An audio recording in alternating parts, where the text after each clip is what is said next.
Welcome to Thinking Deeper by 6-7. Great to be here. Today is going to be intense. We aren't just reading between the lines. We are tearing the page out to look at the machinery underneath. So here's the mission. We're peeling back the layers of sacred texts to find the raw, often really shocking human elements.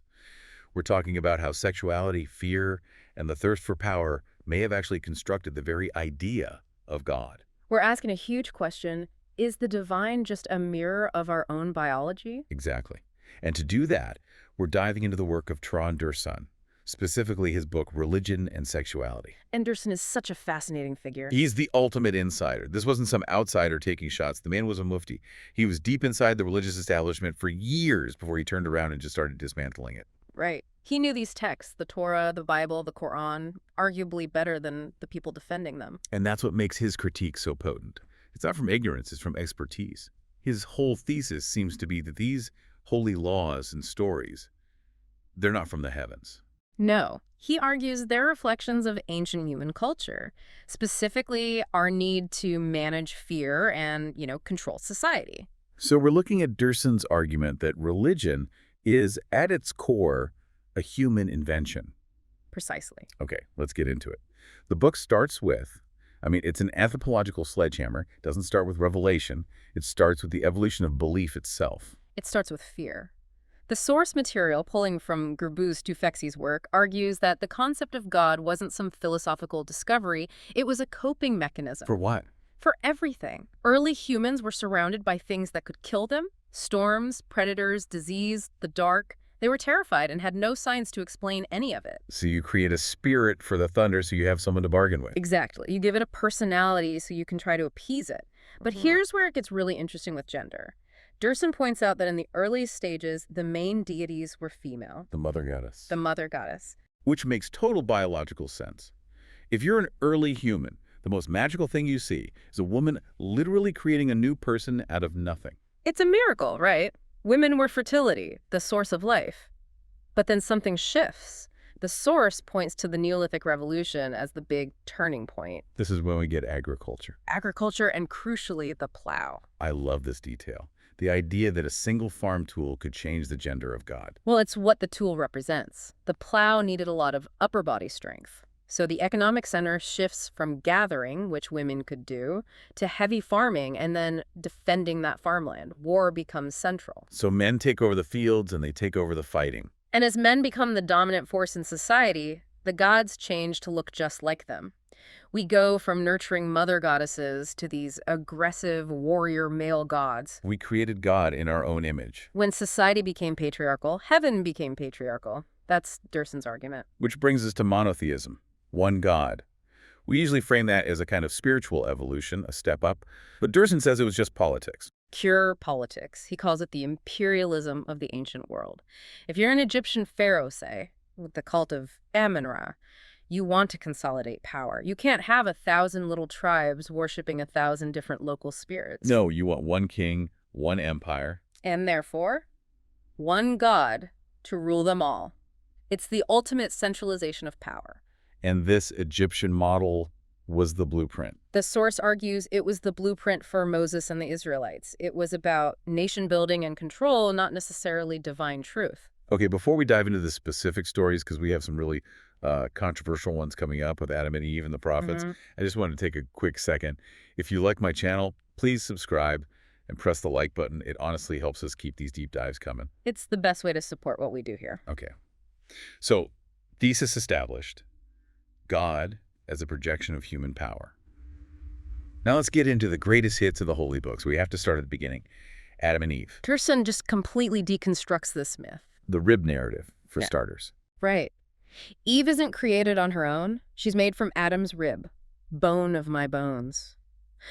Dursun argues this isn't poetry. It's a political statement written to establish a hierarchy. Man is the original. Woman is the accessory. She exists for him. It's baked into the story.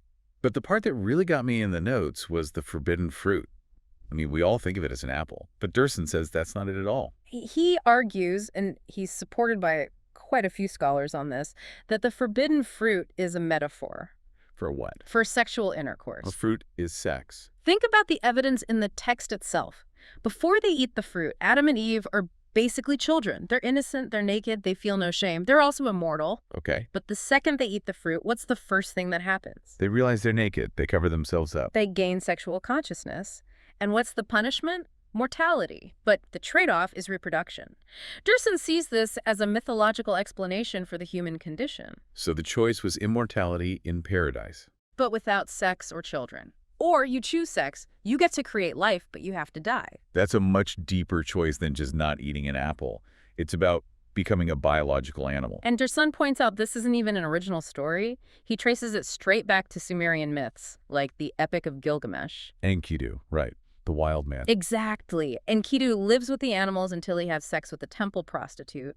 After that, the animals reject him, but he gains wisdom. He becomes civilized, but also aware of death. So the Bible writers basically remixed a pagan hit song. That is precisely the argument. These are ancient human stories about growing up and facing mortality, just repackaged later as divine revelation. Speaking of repackaging, Yeah. let's talk about the prophets, the moral compasses. Durson seems to have a real issue with the idea that these men were holy. He challenges the very definition of holy. He just looks at their behavior in the text and asks, is this divine morality or is this just brutal tribal survivalism? The story of Abraham in Egypt really stands out. I mean, this is the father of monotheism. It's a very difficult passage. Abraham and Sarah go to Egypt. He knows his wife is beautiful, and he's afraid the Pharaoh's men will kill him to take her. So he tells her to lie. Just lie Say you are my sister. to save his own skin. And because of that lie, the Pharaoh takes Sarah into his harem. He believes she's available. And then, thinking Abraham is her brother, he showers Abraham with gifts. The text is specific. Sheep, cattle, donkeys, servants. So let's be blunt here. Yes, He sir. essentially traded his wife's sexual availability to a king for livestock and personal safety. That is Durson's brutal critique. He asks, how can a prophet do this? A man supposedly talking to God pimps out his wife to survive and even profit. It just strips away that whole aura of sanctity. It's definitely not the Sunday school version, and if that wasn't bad enough, we have Lot, the one righteous man saved from Sodom and Gomorrah. Right. Sodom is destroyed for sexual deviance. Lot escapes to a cave with his 2 daughters, and then you get one of the darkest scenes in the entire Torah. The daughters get him drunk. They do. They're worried there are no men left to continue the family line. So they get their father drunk on wine, and on 2 consecutive nights, they sleep with him. And both become pregnant by Yeah. their own father. It's right there in Genesis 19. Durson just holds it up and points to the hypocrisy. The city is burned for sexual sin, yet the righteous survivor immediately commits incest. It shows the morality isn't consistent. It's not. It's messy. It's tribal. It's about preserving the bloodline at any cost, not following some universal ethical code. And then there's King David, The Duvud, the warrior poet. and a man with a very high body count. In more ways than one, yes. We all know the Bathsheba story, but Durson focuses on one that mixes violence and sex in a way that's just. It's hard to read today, the story of the dowry. The one with the anatomical parts. Yes. David wants to marry Michal, King Saul's daughter.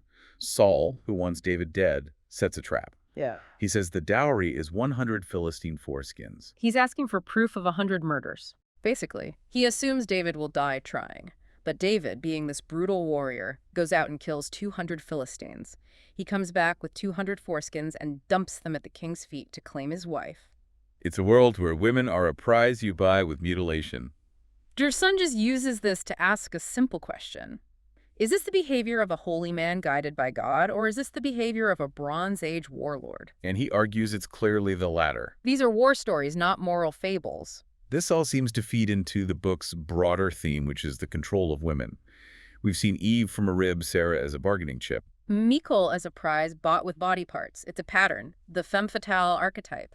The source argues these texts systematically frame women as dangerous, as traps. Like Samson and Delilah. The ultimate example. Samson is chosen by God. He's physically invincible. His one weakness. A woman. Delilah is portrayed as this manipulative, deceitful temptress who strips him of his power. It's the Pandora's box story all over again.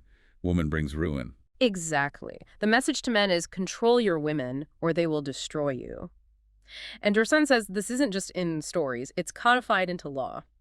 He cites a very specific, very controversial verse from the Quran. Women are your fields.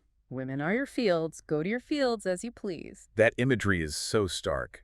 A field is property, something you own and use. It's an agricultural metaphor. You own the field, you plow it, you plant seeds in it to get a crop.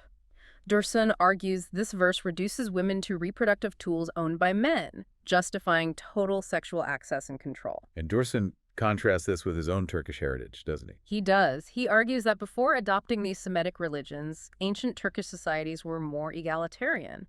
Women rode horses, they fought in battle, they had a voice. He sees the adoption of these religious laws as a massive step backward for women. A move from being partners to being property. Yes, and this is where his praise for secularism comes in.